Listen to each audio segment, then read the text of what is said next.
ఇప్పుడు ఈ cockroach Janata party మొత్తంగా నీటి వ్యవహారం ముగిసిన తర్వాత, ఆందోళన ముగిసిన తర్వాత, ఇప్పుడు డిఎస్సి ఇష్యూ ఉంది ఏపీలో. డిఎస్సి పేపర్ లీకేజ్, డిఎస్సిలో అవకతవకలు. వైఎస్ జగన్ కూడా ట్వీట్ చేశారు, నారా లోకేష్ ఎప్పుడు రిజైన్ చేస్తున్నారంటూ. ఇప్పుడు అదే కాక్రోచ్ ఇప్పుడు ఆంధ్రాలో కూడా వచ్చే అవకాశాలు ఉన్నాయా? ఏమో, గుర్రం ఎగర. ఉమ్. ఆ రోజు అన్నాడు కదా ఆయన, జంజీల్ గా జన్ ఆల్ఫాలు వస్తాయని. మరి యా, ఆల్ఫాలు ఏ రూపంలో వస్తాయని నాకు తెలుసు. జెన్ ఆల్ఫా ఆల్రెడీ స్టార్ట్ అయిపోయింది. ఉమ్. ఆల్ఫా ప్రొడక్షన్స్ ఎలా ఉంటాయి? ఉమ్. ఇప్పుడు ఈ డిఎస్సి విషయంపై కూడా ఇలాంటి పరిస్థితే ఉండాలంటారా? ఎందుకంటే నారా లోకేష్ రిజైన్ చేయాలంటూ వైఎస్ జగన్ కూడా ట్వీట్ చేశారు.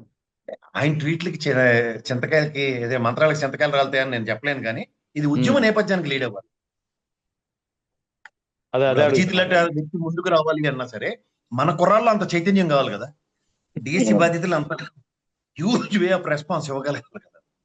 ఉమ్. మనల్ని బాగా పెరుకోలేండి. ఉమ్. బాబు నాని బ్యాచ్ మనోళ్ళు. అదే మనోళ్ళు బాబు నాని అని ఇంట్లో ముద్ద తీసేసరికల్లా, వద్దులే మనకేం పర్లేదు, ఉన్న కాటికి ఏదో ఉమ్. కుటీర పరిశ్రమ పెట్టుకుని అగ్గిపెట్లేని తయారు చేసుకుందాం అని చెప్పేస్తారు అమ్మా నాన్న రెడీగా. ఆ స్టేట్మెంట్ ఉమ్. ప్రభావితం అయిపోయి చంద్రబాబు నాయుడు గారు నిరుద్యోగ భృతి కూడా ఇస్తున్నారు కాబట్టి కష్టం లేదు నాన్న, మనం ఇక్కడే ఉందాం, మంచి కట్నం ఇచ్చి పెళ్లి చేసుకుందాం కూడా రెడీ అయిపోతారు. అలాంటి బ్యాచ్ 190 మంది ఉంటారు మన ఆంధ్రాలో. టెన్షన్ పడకండి. ఉమ్. అలాంటిది అభిజిత్ లో కూడా వస్తాడు. ఇక డిఎస్సి బాధ్యతలు లోకేష్ మీద ఇమ్మెన్స్ ప్రెజర్ పెట్టేస్తారన్న భ్రమంలో నేనైతే లేను. మీరు ఉంటేనే ఉండండి, నాకే అభ్యంతరం. నిన్న మన వేణుస్వామి కూడా ఒక జోస్యం చెప్పారు ఈ సిజేపీ మీద.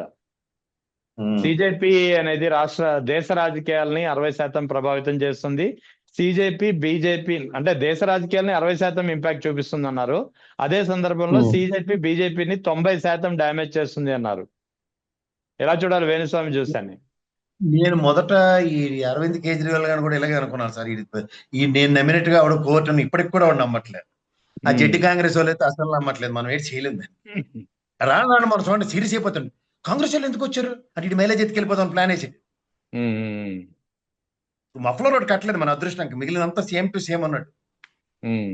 మెయిన్ కల్ప్రిట్ అండి. ఇలాంటి వాళ్ళని ఐడెంటిఫై చేసి వదిలేయాలి దేశ ప్రజలకి.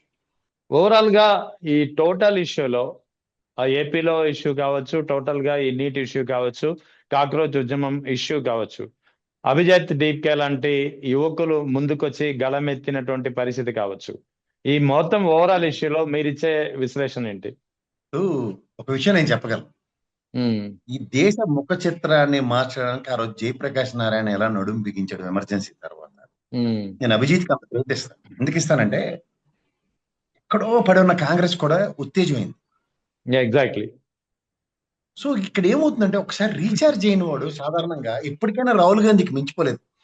దిగ్విజయ్ సింగ్ గారిని, జయరాం రమేష్ గారిని, జేమ్స్ బాండ్ లాగా 2 గన్నులు తీసి కాల్చి ముసలిని అవతలు ఇసిరేస్తే దద్ది బేచగలని ఈ యంగ్ డైనమిక్ సిచ్యువేషన్స్ ఉన్న లీడర్స్ చాలా మంది ఉన్నారు. అతను తలుచుకుంటూ 2 నిమిషాలు పని అతనికి రాహుల్ గాంధీ. ఇప్పుడున్న సిచ్యువేషన్స్ కి టైలర్ మేడ్ కనుక అతనితో ఇచ్చి దేశవ్యాప్తంగా కనుక ఒక కాంగ్రెస్ కి కొత్త ఉత్తేజాన్ని, కొత్త జవసత్వాలని ఇవ్వగలిగితే మాత్రం రానున్న రోజుల్లో బీజేపీకి గడ్డు కాలం అయితే తగ్గింది. అంటే వేణుస్వామి గారిలా నేను ఈ జోస్యాలు అవన్నీ మనతో కాదు, కానీ ఒక ప్రిడిక్షన్ అయితే చాలా ఉందండి. 10 సంవత్సరాలకి యాంటీ ఇన్కంబెన్సీ దేశంలో రాకపోవడం అనేది చాలా ఆశ్చర్యకరం. కానీ వ్యవస్థలతో వాళ్ళు గేమ్ చేసింది కేవలం 12 సీట్ల డిఫరెన్స్ తో వాళ్ళు చేసిన గేమ్ ఏకంగా రాష్ట్రపతి వ్యవస్థను కూడా ప్రభావితం చేయగలిగేంత సామర్థ్యం ఉండిపోయింది. యాంటీ ఇన్కంబెన్సీ ఉంది కానీ అది బయటపడలేదు. ఇప్పుడు అంటే ఫ్రస్ట్రేషన్ అలా పెరుగుతూ వచ్చింది. ఇప్పుడు నాలుగు బయటపడింది. డిమానిటేషన్ అప్పుడే పీక్స్ ఉంది సార్. రైతుల ఫ్రస్ట్రేషన్ ఉంది పీక్స్ లో. కానీ దాని పర్యవసానాలు ఎక్కడ ప్రజల్లో ప్రతిబింబించేలా ఎలక్షన్ ఎక్కడ లేదు కదా. అవును, గమనిస్తారు. అది కాదు కదా మనకు కావాల్సింది. ఇప్పుడు ఆర్సీకి ఎలా ఉంటుందంటే మరీ పైశాచికంగా ఇప్పుడు వైఎస్ఆర్సీపీని 11 కూర్చోబెట్టరు చూడండి. గతంలో తెలుగుదేశం 23 కూర్చోబెట్టరు. ఆ సమాధానం చెప్పండి, అప్పుడు మాట్లాడదాం. అది లేనప్పుడు యాంటీ ఇన్కంబెన్సీ గురించి టైం వేస్ట్ చేస్తున్నాం మనం అనవసరంగా మాట. ఇది కాదు, ప్రజల్లో ఒక తీవ్ర వ్యతిరేకత అనడానికి, తప్పు చేయడానికి భయం రావాలి. ఆ భయం లేక నాటకాలు ఆడుతున్నాడు. ఎలక్షన్ కమిషన్, విశ్వ హిందూ పరిషత్తు, ఈ ఆర్ఎస్ఎస్ లాంటి ముగ్గురు మీద ప్రజలు కనుక ఎప్పుడైతే తిరుగుబాటు స్టార్ట్ చేస్తారో ఒళ్ళు దగ్గర పెట్టి పనిచేస్తారు. అసలు వాళ్ళిద్దరూ వేస్ట్, స్క్రాప్. వాళ్ళు తీసి అవతల ఇసిరేయాలి. అసలు వాళ్ళ వల్ల ఏం ప్రయోజనం లేదు సార్. మీకు నెక్కర్లో కర్రలు కటార్లు ఇచ్చి వాళ్ళన్నీ అబద్ధాలే. నేను వాళ్ళతో ఉండి మోసపోయిన మొదటి వాడిని. మీరు ఉన్నారండి గతంలో. నేను ఉన్నాను. ఉమ్, ఈ దద్ది మొహాలు కానీ అది బాబరీ మసీద్ కూర్చున్నప్పుడే చూశాను. నోరిపితే అబద్ధం. వాళ్ళు వెళ్ళిన వాళ్ళందరినీ బతిమాలుతారు కూర్చొద్దని. బీజేపీ వాళ్ళు, ఆర్ఎస్ఎస్ వాళ్ళు. మీకు తెలుసో తెలియదు. అంచేత వాళ్ళు నమ్మకండి, మోసపోతారు. ఉమ్. ఆ. సరే ఇక అందులో ఏమైనా క్రియేటిస్తే మహానుభావుడు పివి నరసింహరావు గారికి ఇవ్వండి అంతే. ఆయన వల్ల జరిగింది. వీళ్ళు స్క్రాప్, ఇది వేస్ట్ వీళ్ళు. ఇక ముందుగా మనం అనుకున్నట్టే ఊహించినట్టే ఎస్ఐఆర్ ప్రక్రియ ముగిసింది. ఎస్ఐఆర్ ప్రక్రియ ఇంకా ముసాయిదా జాబితా అయితే ఆగస్టు 30న విడుదల కానుంది. ఈ లోపల అంటే ఎస్ఐఆర్ జాబితా తుది గడువు ఏదైతే నిన్న జూలై 24తో ముగిసిందో అప్పటి వరకు ఏకంగా 45 లక్షల ఓట్లు గల్లంతైనట్లు ఎలక్షన్ కమిషన్ ప్రకటించింది. ఈ సంఖ్య ఎక్కడికి 47 వెళ్ళిపోతుంది? 47 లక్షలు. 47 అండి. 47 లక్షలు. అందులో ఈ సంఖ్య ఎక్కడికి 15 వెళ్ళిపోతుంది? ఎంతైనా వెళ్ళొచ్చండి. ఒకటి మాత్రం నేను చెప్పగలను, ఎస్ఐఆర్ వలన ప్రభావితం అవుతుందా లేదంటే ఊరికే గగ్గోలెట్టిన మమతా బెనర్జీ చూసుకుంటే మొన్న జరిగిన 24 ఎలక్షన్స్ కి దాని ఎలక్షన్స్ కి ముందుకు అంటే 26 కదా, 26 మొన్న జరిగిన ఎలక్షన్స్ అవును, దాని ముందు 25. ఎలక్షన్స్ కి కంపేర్ చేస్తే ఎస్ఐఆర్ మీద అంత గోల పెట్టిన మమతా బెనర్జీకి నాకు ఆశ్చర్యకరమైన విషయం ఏంటంటే ఎక్సెస్ 93 లక్షల ఓట్లు పోలయ్యాయి. అవును. మీరు రెండో ఎలక్షన్స్ కంపేర్ చేయండి. ఉమ్. ఇక్కడ 4 కోట్ల 17 లక్షలు ఎంత ఓట్లు ఉన్నాయి. ఇవాళ అవును, మనకి 4 ఎస్ఐఆర్ కోట్ల రూపంలో 45 లక్షలు తొలగిస్తే 15 లక్షల మంది చనిపోయారు, ఏదో లిస్ట్ ఒకటి ఉంది. తర్వాత డబుల్ ఓటింగ్లు ఇవన్నీ చెప్పారు. ఇవి కొల్లకి కొట్టొచ్చినట్టు ఇక్కడ తెలంగాణలోనే ఆంధ్రప్రదేశ్లో 2 ఓట్లు ఉన్న ఈ మన ఈ పారాసైలింగ్ బ్యాచ్ చాలా ఎక్కువ ఉన్నారు. ఇక్కడ బస్సులు వేసి పోతారు, పులిహార పొట్లలోనూ బిర్యానీలు తినుకుంటూ 2,000 3,000 జేబులు పెట్టుకుని ఓటర్లను. జ్ఞాపకం ఉందా మీకు? గుర్తుంది.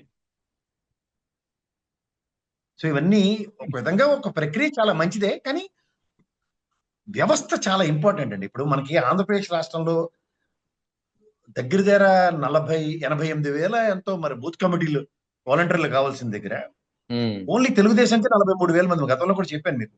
మిగిలిన అన్ని పార్టీలకు కూడా 20,000 మంది ఉన్నారు, ఇంక్లూడింగ్ వైఎస్ఆర్సీపీతో సైతం.